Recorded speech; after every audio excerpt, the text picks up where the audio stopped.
전국에 계신 태권 가족 여러분들 안녕하십니까? 실로의 이름 설민석 선생입니다. 자, 이번에 39회 한국사 능력검정시험 중급 시험 보시느라고 많이 고생들 하셨습니다.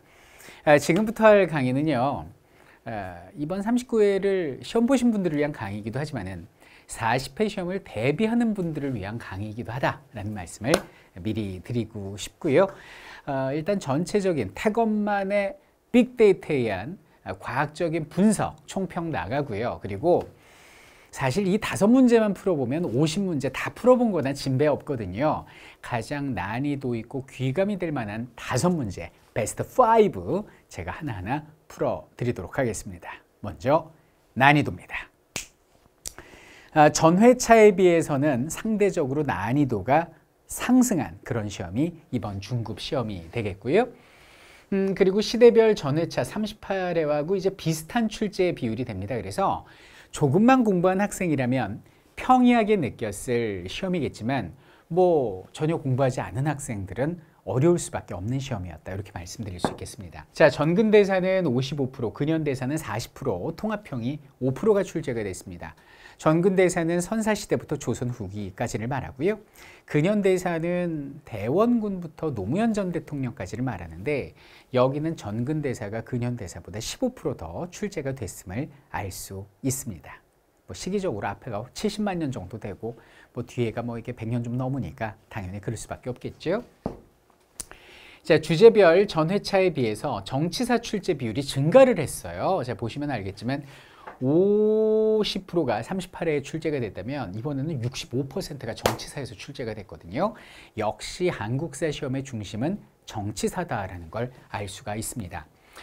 시험 직전 정치사 중심의 전략적 학습이 필요하다는 사실 팁으로 드리겠습니다. 자, 도형 표현들을 보도록 하겠습니다. 출제 비율을 보면요, 전근대사가 28문제, 그리고 근현대사가 20문제가 출제가 됐고요. 자, 시대사별 출제 비율을 보면 선사 1문제, 여러 나라 2문제, 고대, 고려를 지나서 역시 조선시대가 12문제로서 가장 많은 출제율을 자랑하고 있구나라는 걸 알 수가 있습니다. 자, 주제사별로 보면요, 조금 전에 말씀드렸다시피 정치사의 비율이 엄청났어요. 그래서 32문제가 정치사에서 출제가 됐고, 경제사회 문화 뭐 다 합쳐봐야 한 14문제 정도밖에는 되지 않는 정치사의 강세다라는 걸 알 수가 있습니다. 자, 그러면 이렇게 해서 총평을 봤고요. 그럼 대표적인 문제는 어떤 것들이 있는지 하나하나 살펴보도록 하겠습니다. 자, 4번인데요. 현존하는 가장 오래된 삼국사기에서 사료를 가져왔습니다.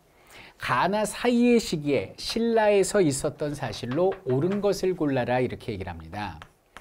자, 가를 보면요, 여기 보면 우산국이 항복을 했다, 울릉도라고 하였다, 이렇게 얘기를 합니다. 지증왕 13년 섬나라 우상국, 독도는 우리 땅, 노래도 있죠. 6세기 초반 지증왕을 이야기하고 있습니다. 자, 그럼 나는 무엇인지 한번 볼게요. 겨울의 왕이 장차 백제를 쳐서 대하성에서의 싸움을 보복하려고 이찬 김춘추를 고구려에 보내서 군사를 청하였다, 이렇게 얘기를 합니다. 자, 의자왕이 대하성을 공격해서 당시 김춘추의 딸과 사위를 죽이게 됩니다. 너무 화가 나잖아요. 그래서 김춘추를 고구려에 연개소문에 보내는 이런 모습을 보여주고 있습니다. 요거가 이제 신라, 요건 이제 7세기가 되고요. 7세기가 되고 신라의 진덕여왕 때 상황이 되겠습니다. 자, 그럼 여기는 지증왕부터 7세기 진덕여왕까지, 자, 어떤 일이 있었을까요? 자, 매소성에서 당해 군대를 물리쳤다, 이렇게 얘기를 하는데요. 요거는 백제와 고구려가 차례로 멸망한 이후니까 한참 뒤가 되고요. 한강유역을 정복해서 영토를 확장했다, 이렇게 나오는데, 요거는 6세기 후반에 있었던 바로 진흥왕의 업적이 되죠. 그러니까 이 사이에 들어가니 정답은 요거다, 이렇게 봐주면 되겠어요. 자, 김음돌의 난을 진압하고 왕권을 강화하였다라고 나오는데, 이거는 통일신라의 신문왕 때 이야기니까 나보다 한참 뒤고요. 관리 선발을 위해서 독서 3품과를 시행하였다라고 나오는데, 이건 더 뒤야. 신라 하대 원성왕 때가 됩니다. 자, 박석김의 삼성이 교대로 왕위를 계승하였다라고 얘기를 하는데요. 이건 가보다 한참 이전이었던 신라 상대 쪽의 이야기가 됩니다. 결국 정답은 뭐 여기는 2번 이렇게 주시면 되겠어요. 자, 그 다음에 16번입니다. 가나의 역사서에 대한 설명으로 옳지 않은 것은 이렇게 얘기를 하는데요.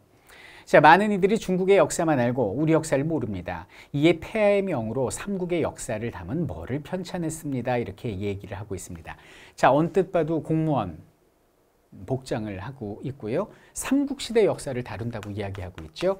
이리 보고 저리 봐도 현존하는 가장 오래된 역사서 삼국사기를 지은 김부식이라는 것을 알 수가 있습니다. 자, 그럼 나는 누굽니까? 딱 봐도 스님이시잖아요. 단군의 건국 이야기를 최초로 이야기했다. 같은 삼국을 이야기해도 고조선을 우리의 시조로 삼은 삼국 유사에 대한 설명임을 알 수가 있습니다. 자, 1번입니다. 삼국사기. 우리나라에서 현존하는 가장 오래된 역사서 맞습니다. 유교사관에 입각해요. 김부식이 유학자입니다. 기전체의 형식으로 서술이 됐습니다. 아주 중요한 포인트죠. 기전체가 무엇인지 모르신다면 여기는 태건의 한국사 능력검정시험 중급반 기본 개념반과 함께 하시면 되겠습니다. 기전체라는 거는 이제 중국의 그 사마천이라는 사람이 쓴 역사 기술 방식인데요. 본기 세가 열전 표직을 해서 뭐 황제 따로, 왕 따로, 인물 따로, 뭐 연표 따로, 제도문물 따로 이렇게 분야별로 나누어서 시대를 서술하는 방식을 기전체라고 합니다. 자, 3번입니다. 신라와 발해를 남북국이라 칭한 건요. 조선 후기 18세기에 유득공이 최초예요. 실학자 유득공. 근데 무슨 이런 스님 말도 안 돼. 3번이 틀렸어요. 자, 불교사를 중심으로 고대 민간설화 등이 수록이 되어 있습니다. 그래서 뭐 곰이 마늘 먹고 사람 되고 막 그러죠. 자, 고려시대에 편찬됐습니다. 고려 중기고요. 그리고 고려 원나라 간섭기에 편찬되었으니 틀린 것은 3번 뿐입니다. 자, 그 다음 26번입니다. 밑줄 군 이 전쟁의 계기로 배경으로 적절한 것은 이렇게 나와요. 자, 삼전도에 비석을 세우다 이것만 봐도 끝나지 않습니까? 여러분들 인터넷에서 설민석에 남한산성 요것만 검색하시면 그냥 이 문제 바로 풀립니다. 청해 침략으로 인조 때 발발한 이 전쟁, 남한산성에 있었던 45일간의 한정의 내용이 되겠습니다. 이 해가 이제 병자년이었거든요. 오랑캐 호자, 오랑캐들이 난을 벌였습니다. 다들 알고 계시죠? 병자호란이 됩니다. 왜 병자호란이 벌어졌을까? 당시 우리나라는요. 임진왜란 때 우리나라를 도와주었던 중국 명나라를 아버지의 나라로 섬기고 있었는데 당시 명나라가 힘이 약해져가고 여기는 북방의 후금이라는 청나라, 명예 입장에서 봤을 땐 오랑캐의 나라가 강성해 가고 있었어요. 근데 여기 있는 청나라와 명나라 사이의 중립외교를 지켰던 광해군이 쫓겨나고 새로이 등장한 여기 있는 인조라는 왕은 여기 있는 명분과 의리를 내세우면서 친명할 것을 주장하고 여기는 청나라에 각을 세웁니다. 이러니까 그러니까 청나라가 화가 나가지고 왜 친명하고 우리 금나라를 배척하냐. 친명배금 정책에 어떤 날을 세워서 우리나라를 쳐들어온 전쟁. 그것이 바로 병자호란이 되는 것입니다. 자, 최영이 요동정벌을 주장을 했다고요? 뭐 고려 말 얘기를 하고 있어요. 지금 조선 얘기하는데 송시열 등이 북벌론을 내세웠다. 이건 계기가 아니라 결과입니다. 그 이후에 칼을 갈았던 거죠. 병자호란 복수하자고 그랬던 거예요. 자, 서인 정권이 친명 배금 정책을 추진하였다. 정답 3번이 되고요. 자, 몽골 사신 저고요가 귀국길에 피살된 것은 몽골의 침입, 고려시대에 있었던 몽골의 침입의 배경이고요. 자, 나선 정벌을 위해서, 러시아 정벌을 위해서 조총부대를 파견했다 그러는데 이것도 병자호란 이후에 효종 때 있었던 일입니다. 이건 인조고요. 인조 아들이 효종이거든요. 아들이. 그래서 이 전쟁의 계기, 배경에 해당하는 것은 3번이 되겠습니다. 자, 34번입니다. 다음 연극에서 볼 수 있는 장면으로 적절하지 않은 것은 이렇게 얘기를 하는데요. 자, 적절하지 않은 거. 새야 새야 파랑새야 녹두밭에 앉지 마라. 녹두꽃이 떨어지면 청포장수 울고 간다. 바로 동학, 농민운동과 관련된 내용이 되겠습니다. 자, 적절하지 않은 거 볼까요? 동학 아닌 거 찾아봐야죠. 자, 정주성을 점령하는 홍경래라고 나오는데 정주성이 여기 있거든요. 이거 점령하는 홍경래는요. 순조 때 벌어진 홍경래의 난과 관련된 내용이고요. 여기는 동학은 고종 때입니다. 순, 헌, 철, 그 다음에 고종이거든요. 시대가 완전 달라요. 그래서 1번이 틀린 거고 나머지 2번, 3번, 4번, 5번이 중요해서 이 문제를 골랐습니다. 이 동학은 반드시 한 문제씩 나오기 때문에 꼭 동학에 대한 태그를 기억하라는 의미에서 여기는 34번을 골라봤습니다. 동학이 반드시 여러분을 찾아갈 거예요. 자, 41번입니다. 밑줄 긋은 이 부대에 대한 설명으로 옳은 것은 이렇게 얘기를 하고 있는데요. 이거 조금 난이도가 있습니다. 자, 윤세주 진광화의 옛 무덤이래요. 중국에 있대요. 근데 두 사람은 이 부대에, 자, 요게 포인트입니다. 화북지대 소속으로 중국과 연합했다 이렇게 이야기를 합니다. 자, 그러면 뭐뭐뭐 화북지대 이렇게 나옵니다. 뭐뭐뭐 화북지대. 요 공부하는 친구는 절대 못 푸는데요. 1938년 한커우에서 만들어진 조선의용대라고 있습니다. 여기는 조선의용대의 일부가 여기는 중국 화북지방에서 화북지대를 만들었거든요. 그래서 조선의용대 화북지대에 대한 설명이 되고요. 중국 팔로군과 연합을 해서 여기는 반소탕 전등에서 큰 공을 세웠다는 거 우리 기본반 때 배우고 있습니다. 자, 그럼 이 부대 조선의용대에 대한 설명으로 옳은 것을 골라보도록 하겠습니다. 대표는 김원봉이었죠. 약산 김원봉. 자, 지청천이 아니고 김원봉입니다. 서울직몽작전은 의병, 정미의병에 대한 설명이 되고요.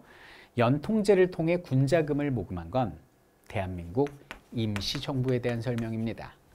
쌍성보 전투에서 크게 승리한 거는요. 독하게 승리했습니다. 한국 독하게 승리했습니다. 독립군이고요.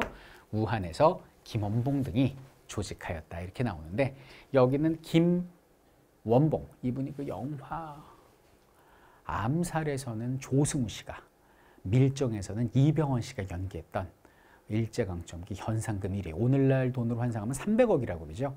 무시무시했던 의열단 단장이 되겠습니다. 우한 한커우에서 조직한 조선의용대가 되겠습니다. 자, 이렇게 해서 주요 문제 5문제를 풀어봤는데 어떠십니까? 만만하십니까? 만만치 않습니까? 만만하다면 당신은 한국사 실력자고요. 만만치 않다면 아직은 초심자입니다. 그런데 떨 거 없어요. 여기는 한국사 전문가 설민석 선생님의 손을 잡고 우리가 딱 한 번만 쉽고 재밌고 빠르게 정리한다면 한국사 능력검정시험 중급, 3급 자격증은 여러분들 손에 쥐어진 거나 다름이 없기 때문입니다. 자, 아직도 한국사를 걱정하는 친구들이 있습니까? 아무 걱정하지 마십시오. 설민석 쌤과 함께라면 우리가 반드시 승리할 것이기 때문입니다.